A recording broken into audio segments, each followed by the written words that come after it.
హే everyone, అందరికీ నమస్తే. Welcome back to Karuna's kitchen.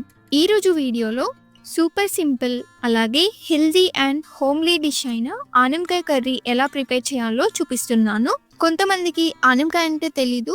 ఆనపకాయ అంటే ఏం లేదండి, దీన్ని సోరకాయ లేదా బాటిల్ గార్డ్ అని కూడా పిలుస్తారు. ఇది చాలా ట్రెడిషనల్ కర్రీ అన్నమాట. ఇది చాలా లైట్ అండ్ న్యూట్రిషియస్ ఫుడ్ అన్నమాట. అండ్ ఇది రైస్ అండ్ చపాతీలోకి చాలా పర్ఫెక్ట్ గా ఉంటుంది. ఎవరికైతే అసిడిటీ ప్రాబ్లమ్స్, డైజెషన్ ప్రాబ్లమ్స్ లేదా థైరాయిడ్ ఇష్యూస్ ఉన్నాయో వాళ్ళు ఈ కర్రీ తీసుకోవడం వల్ల చాలా బెనిఫిట్స్ ఉన్నాయి. ఈ ప్రాబ్లమ్స్ ఉన్న వాళ్ళు ఈ కర్రీని వీక్లీ వన్స్ ఆర్ ట్వైస్ తిన్నారంటే హెల్త్ కి చాలా మంచిది. ఈ సోరకాయలో ఆల్మోస్ట్ 90% వాటర్ కంటెంట్ తో ఉంటుంది.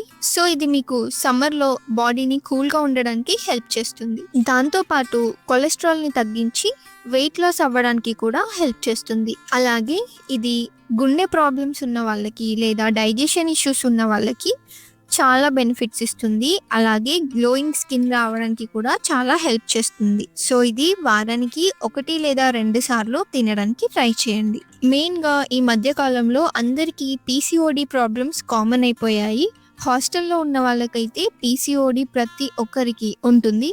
సో వాళ్ళు ఈ సోరకాయ కర్రీని at least weekly once or twice తిన్నారంటే పీసీఓడి ప్రాబ్లమ్స్ ఖచ్చితంగా తగ్గుతాయి. ఈ కర్రీ టేస్టీయే కాదు, బాడీని కూడా హీల్ చేయడానికి చాలా హెల్ప్ చేస్తుంది.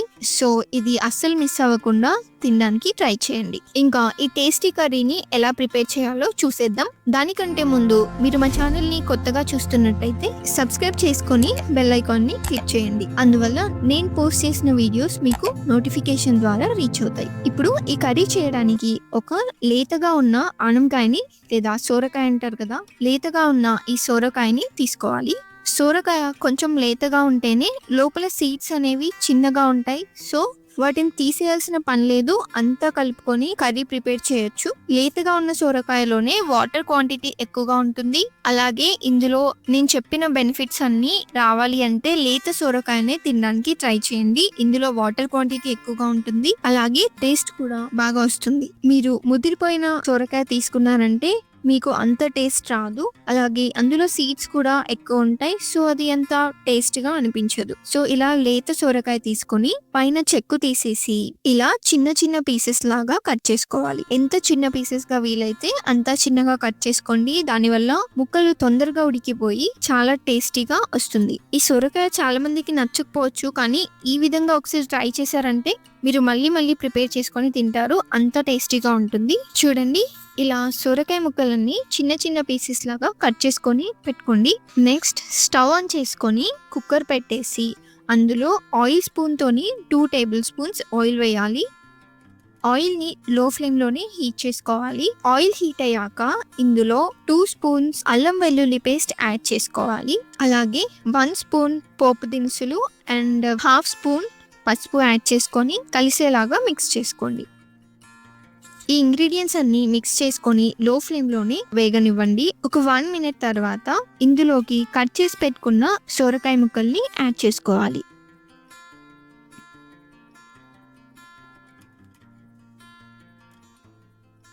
ఇప్పుడు ఇందులోకి 1 స్పూన్ సాల్ట్ వేసుకొని మొత్తం కలిసేలాగా నీట్గా మిక్స్ చేసుకోండి. తర్వాత కుక్కర్ మూత పెట్టేసి ఒక 2 to 3 విజిల్స్ వచ్చే వరకు వెయిట్ చేయండి. ఈ సాల్ట్ యాడ్ చేయడం వల్ల సొరకాయ ముక్కలు తొందరగా మగ్గిపోతాయి, ఈజీగా కుక్ అవుతాయి అన్నమాట.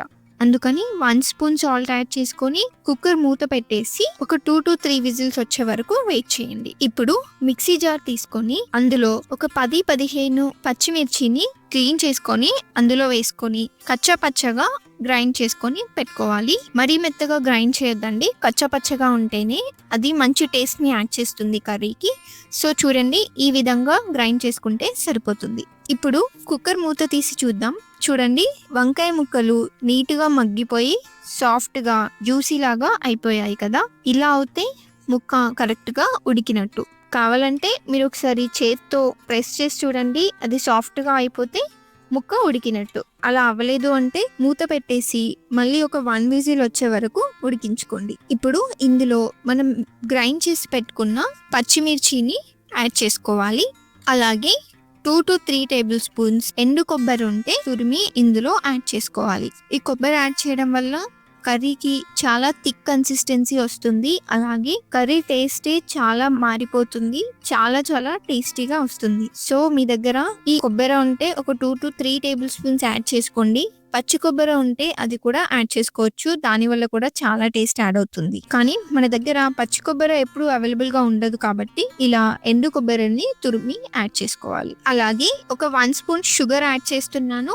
దీనివల్ల టేస్ట్ ఇంకా చాలా బాగా ఇంప్రూవ్ అవుతుంది. మీకు కావాలంటే ఈ షుగర్ స్కిప్ చేసుకోవచ్చు. బెల్లం ఉంటే బెల్లం కూడా యాడ్ చేసుకోవచ్చు. ఇవన్నీ నీట్గా మిక్స్ చేసుకొని ఈ కర్రీని లో ఫ్లేమ్లోనే ఒక 5 మినిట్స్ దాకా ఉడకనివ్వండి. అందువల్ల మనం యాడ్ చేసిన ఇంగ్రీడియంట్స్ అన్నీ కూడా కర్రీలో నీట్గా మిక్స్ అయిపోయి ముక్కకి బాగా పడతాయి అన్నమాట. సో ఒక 5 మినిట్స్ దాకా అలాగే లో ఫ్లేమ్లోనే కుక్ చేసుకోండి. చూడండి ఎంత బాగా కర్రీ ప్రిపేర్ అయిపోయిందో. చూస్తుంటేనే నోరు ఊరుతుంది కదా. స్మెల్ అయితే అదిరిపోయింది. మీరు కూడా ఒకసారి ఖచ్చితంగా ఇది ట్రై చేసి చూడాలి. చాలా చాలా టేస్టీగా ఉంటుంది. ఇది మీరు రైస్లోకి ఇంకా గీ యాడ్ చేసుకుని తిన్నారంటే చాలా టేస్టీగా ఉంటుంది.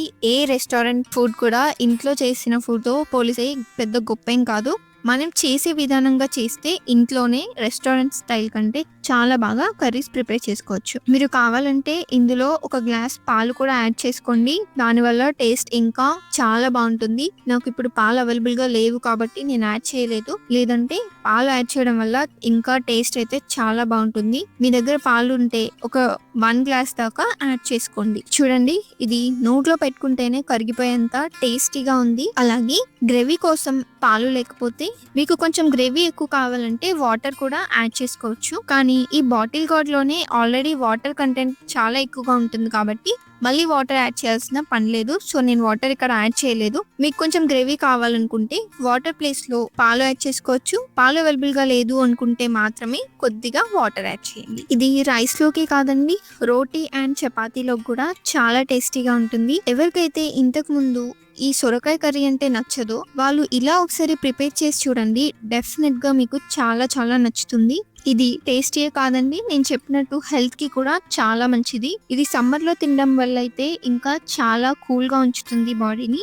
సో మీరు ఒకసారి ఈ సొరకాయ కర్రీని ట్రై చేసి ఎలా వచ్చిందో కామెంట్ లో చెప్పండి. అలాగే మీ తరపు నుంచి ఏమైనా సజెషన్స్ ఉంటే కామెంట్ లో షేర్ చేయండి. అలాగే ఈ వీడియో నచ్చితే లైక్ చేయండి. మీ ఫ్రెండ్స్ అండ్ ఫ్యామిలీ మెంబర్స్ కి కూడా షేర్ చేయండి. అలాగే ఇలాంటి టేస్టీ అండ్ హెల్దీ రెసిపీస్ కోసం కరుణాస్ కిచెన్ ని తప్పకుండా సబ్స్క్రైబ్ చేసుకోండి. Thanks for watching.